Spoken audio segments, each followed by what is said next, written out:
Hey, what's going on, everyone? Welcome to my YouTube channel. My name is Kieran, and I like to help people using a spiritual perspective. So, today, guys, I wanted to talk to you about the concept of soul names. Okay, what is a soul name other than a silly sounding thing? Well, a soul name is the frequency or the resonance of what your soul responds to. Okay, essentially, it is the name of who you truly are. It is the name of that has been carried throughout history. It is a name that certainly will resonate with you. It is a name that will have some type of deep inner meaning. It will be a name that will always have shown up in your life to some degree. It will be a name that will make sense to you on an intuitive level, that it will be something that you yourself could never have really imagined it to be, and yet it will completely make sense at the same time. Okay, and it is something that sounds sort of silly, because there's so many different kinds of spiritual topics, but I will give you guys an insight into my own life. Okay, so my soul name is Ash. Okay, ASH. Now, I discovered this in March 2018, which also happens to be the date of Ash. It's a Celtic zodiac. Okay, it's basically a goddess tree. Ash is a goddess. It's a Celtic goddess. It's a type of tree goddess, tree god. It has a lot of ties into Norse mythology as well. It has a lot to do with the world tree, otherwise in Norse mythology known as Yggdrasil, which the world tree is something that binds the heavens and the underworld and the middle ground together. Essentially, it is the thing that keeps the past, present, and future all in balance. Okay, so not only is that name really special to me because of even just because of those little synchronicities there, because of what that means for my own awakening process and how I feel about myself and always have, as well as past lives in Holland and those areas of Nordic countries, which I've done past life readings on or had them done for me on. It also is very important to me because Ash has been around me my whole life. Okay, whether or not it was my favorite Pokemon or my favorite show as a kid, which Pokemon, the main character's name was Ash. Okay, I was really liked that show a lot for some reason, and I really liked Ash, the character. Uh, it's also ancestrally important to me because my parents are from the UK, and my father's side of the family were all born in Ireland, and my mother's side were all born in England. Okay, so we have some Celtic mythology there. Every time I go to Ireland, I feel so much peace inside of myself. I feel that resonance there. I also know it for different reasons as well, because the one of the nicknames of Ash is Nin, which is a Celtic sort of ogrim, which is essentially the lettering that they would have used in ancient Celtic or ancient Irish, things like that.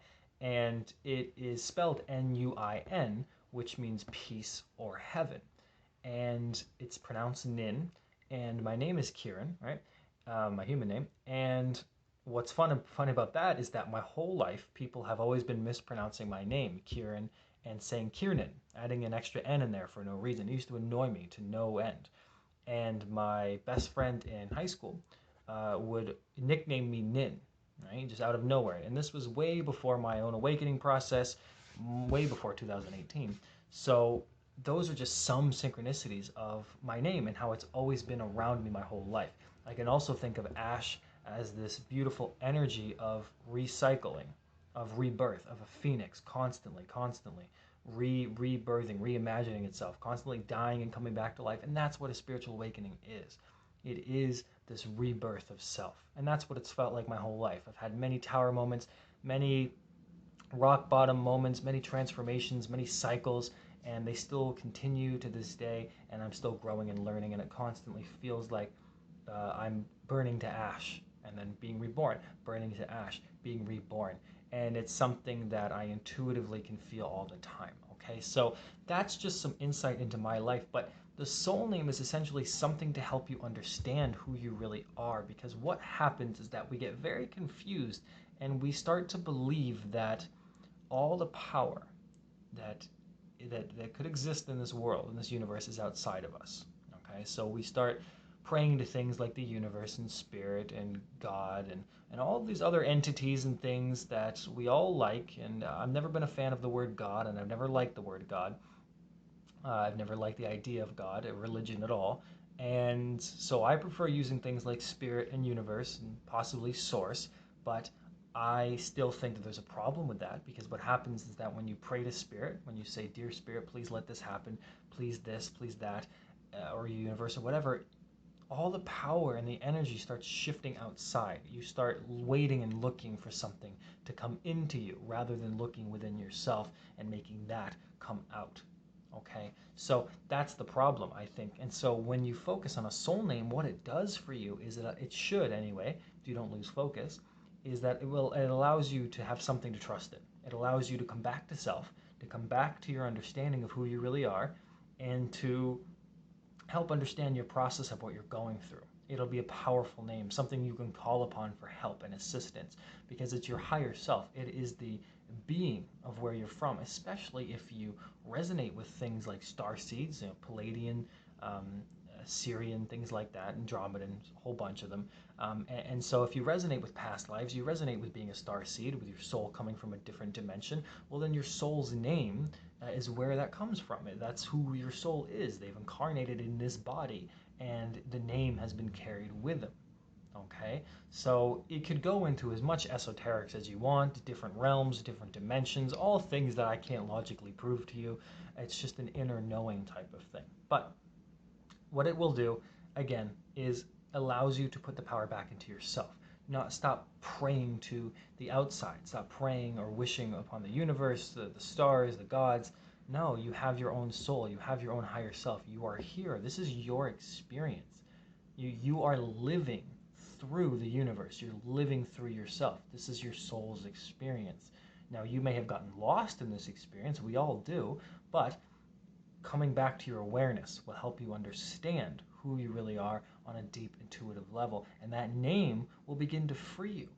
Okay, now it doesn't solve everything. Naturally, nothing solves everything. I mean, if having a soul name, learning you're a star seed, at the end of the day, it requires work to deal with some of the stuff that you have going on in order to deal with your wounds, your pains, to transform. But the soul name gives you a basis, something to ground yourself in, and something to help you understand where you should go. Because Ash, for me, helps me understand my past, helps me understand my past lives, helps me understand who I am, because I've read the characteristics of the Ash tree, of the Celtic god, of the Celtic goddess Ash, and all of them are spot on for my personality, my persona, and my life, and the things that I'm experiencing.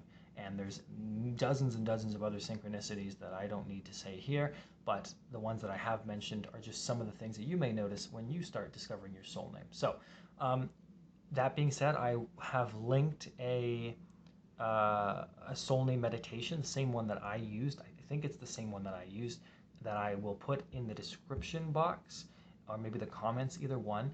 And you feel free to use it. Feel free to use any other one, but simply a guided meditation will really help you get into that. As long as you don't have any expectations, just do it for fun. Just do it for the experience, like I did, and you'll learn something. You'll gain something. Okay, I've seen other people do it. I've seen other people get names that were very resonant to them, and it can be confusing because, again, we're taught that the power is outside of ourselves from childhood. And then the awakening process is the same thing. We're taught that, well, our guides and our angels and the universe and source, they're the ones that I have to pray to. I'm just waiting on them to get things. And then that causes a lot of frustration. But when you stop relying on the outside and start relying on the inside, you realize not only is it the same thing, but that it puts all of the power back into your hands. And that's a difficult thing, because it means letting go of control, letting go of doubt and fear, letting go of your need to get answers, and relying on your intuition, because your intuition is your soul. It's your soul's name. Call to your soul, call to your soul's name, reach out and find it and integrate it within yourself, and let that become who you are. You don't need to change your name. You don't need to do anything. I don't plan on going from Kieran to Ash and changing my name. That's a lot of work and it seems silly. I like my name, Kieran. It's just the soul name that I have makes a lot of sense for my incarnation here on Earth, and it makes a lot of sense for the way that I see the world in particular. Okay, so This is just a little brief insight into your soul name. Again, this will be some links to some meditation videos to get that for you if you're interested below. But it's just this idea that maybe you haven't heard of, or maybe that you have heard of but didn't really understand. But you know, it's not as silly as it sounds. It does have a real place in the world, and I do encourage you to find it because it may help you find out your true sense of self and where your power really does lie. Okay, guys, so that's it for this video. I hope you guys enjoy the rest of your day. We'll talk soon. Adios for now. Bye-bye.